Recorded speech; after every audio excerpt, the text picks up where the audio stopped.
often hear these men referred to as the three wise men or three kings of Orient, as the Christmas carols call them. But despite what experts call them or how we refer to them, we honestly don't know how many of them there were or what their official titles are. We simply know they came to look for Jesus. My friends and I were on a pilgrimage, a journey. We had come to see this new Christ child, the King of Kings, the future King of the Jews. We saw the star in the eastern sky, which signaled his birth, and we were in a hurry to find the baby Jesus. When word that the wise men were looking for Jesus got to Herod, he was terrified, as was much of Jerusalem. Herod called for the wise men to meet with him. We agreed to meet with Herod. At first, he seemed like a very religious man. He was devout and sincere. He asked us about this baby Jesus, and he wanted to know more about him. Well, we fell for his trickery, and we told him about the star that we had seen in the eastern sky. He told us to hurry off, go find the baby Jesus, and report back to him as soon as we found him, and let him know where he too could come and worship the baby. So they set off in search of the baby. They soon found the same star again that they had seen earlier, and it eventually led them to the place of the child. They could hardly contain themselves. They were in the right place and at the right time. When we entered the residence, we saw the baby Jesus, wrapped in cloths in his mother's arms. We were overcome with joy. I took my gift of gold, and my friends took their gifts of frankincense and myrrh as we worshiped the newborn King. Later that evening, one of the wise men had a dream that they should not report back to Herod, so they woke up and returned back to their home country via another route. I'm not really sure what that dream was all about. All I know was that it was so convincing that we had to rush off. We woke up and immediately took off and returned home. Well, as I reflect on this journey, I'm humbled and I'm thankful that I had this wonderful opportunity, that God called me, a simple wise man, to go and to witness the birth of our Savior, Jesus Christ. Well, I recognize that many of you here did not have that same opportunity that I had 2,000 years ago. So if I may, I thought, could I just share with you a few things that my friends and I learned as we journeyed to see the Christ child? Just a few tidbits of information, practical insight, if you would, on how you too could be a wise man or a wise woman as you search for the Christ child this Christmas season. Well, first of all, let me tell you that our journey was a journey of faith. You know, we weren't sure at first if the Messiah had really been born. We had simply seen the star, and we knew that something must have happened. You know, we accepted this by faith. Faith, it isn't an easy thing. You know, you'll get picked on for believing in things that you cannot see. But when you do see the final results of your faith journey, when you see it come to fruition right before your very eyes, it makes your journey well worth it. Most of our friends, they called us crazy, that we were willing to leave the comfort of our families and the comfort of our homes and go on such a dangerous journey. Sure, perhaps many would do such a thing for an encounter at romance, or perhaps for wealth, but to see a baby Jesus that we weren't even sure that was born, and to do so on faith, well, that's what we did. We left on a whim, on a hunch, whatever you may call it, but I like to call it faith. See, by this time there was little doubt that the baby had been born. We saw the star, and it was real, and it was obvious to us that he was born. But now it was time to figure out where exactly he was located. We were willing to risk everything to find this baby child, even the safety of our own homes, our jobs, and our families. We were on a journey to find a king, to find our king. Our families and friends thought we were nuts. They asked, "Are you going on a journey?" We answered, "Yes." "Where are you going?" they asked. "Well, we don't know for sure." "Well, how far away is it?" they continued to probe. "Well, we're not exactly sure about that either," we replied. "How long are you going to be gone?" "Not sure." "You know, we're really not sure about that either." Well, you can only imagine their mockery now. Boy, for a bunch of wise men, you sure don't know anything, do you? Well, fair enough. Their concerns were legit, but it didn't matter to us. We were confident that we would go and that we would find the baby Jesus. You know, I'm sure that Abraham's friends must have said similar things to him when he left the comfort of home for the promised land. We know from Noah's story that his friends and his neighbors ridiculed him when he acted on faith to build an ark, despite the fact that it had never rained up to that point during the entire history of the earth.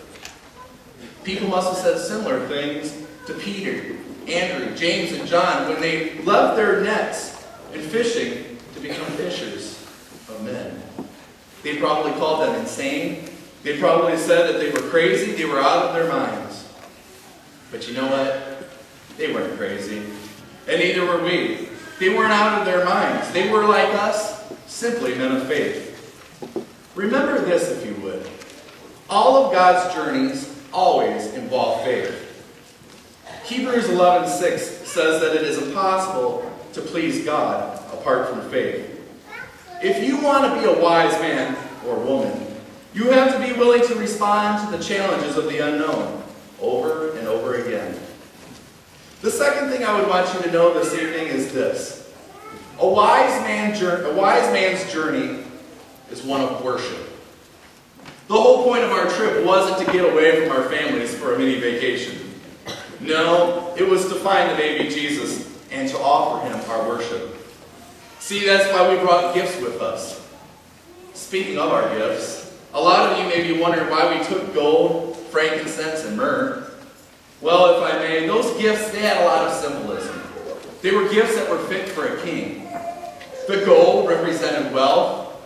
The frankincense was a sap of a tree that was dried and hardened, and it was used as incense to worship God. See, we recognize that the baby was also the Son of God. We recognize that deity.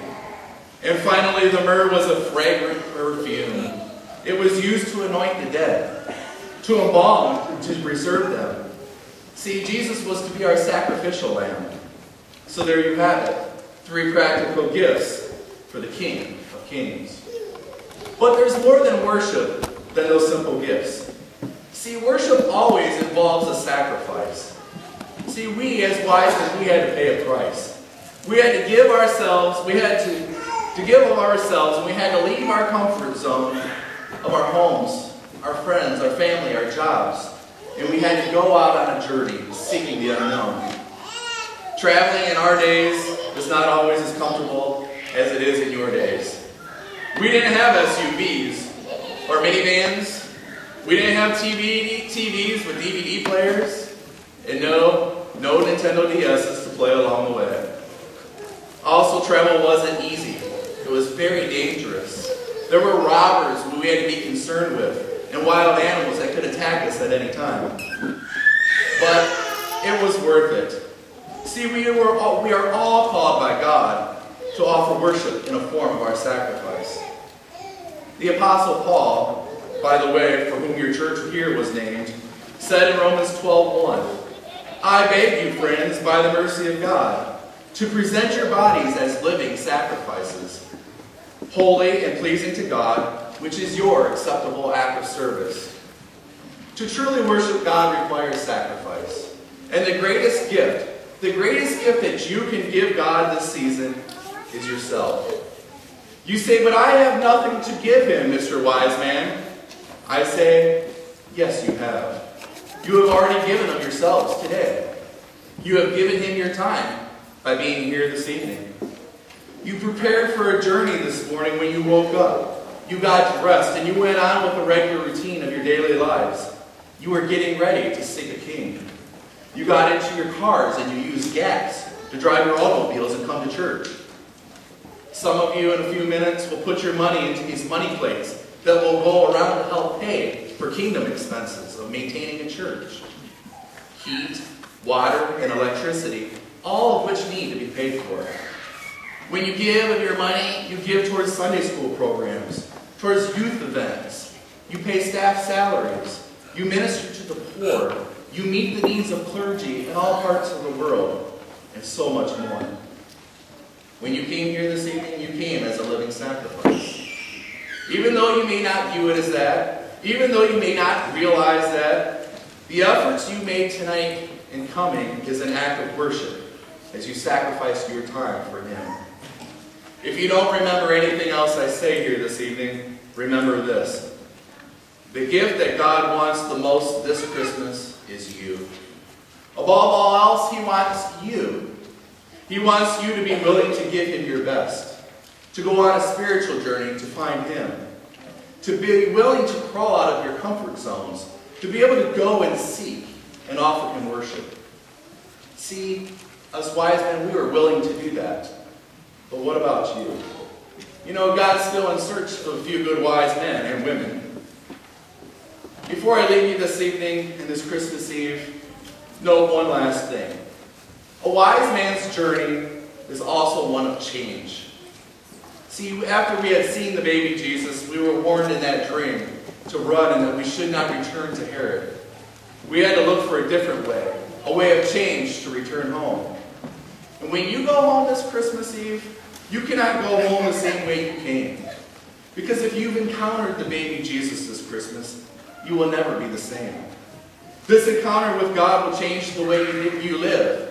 It changed our lives over 2,000 years ago. And that same journey will change your lives today. That's what happens when you enter the presence of God. You become changed. To be a wise man or woman, you have to show faith. You have to be willing to give and worship and sacrifice. And you have to be ready to be changed forever. Because of that child, that baby Jesus. It is my prayer this evening that your journey to find the Christ child will result in great changes for you in your lives. Merry Christmas.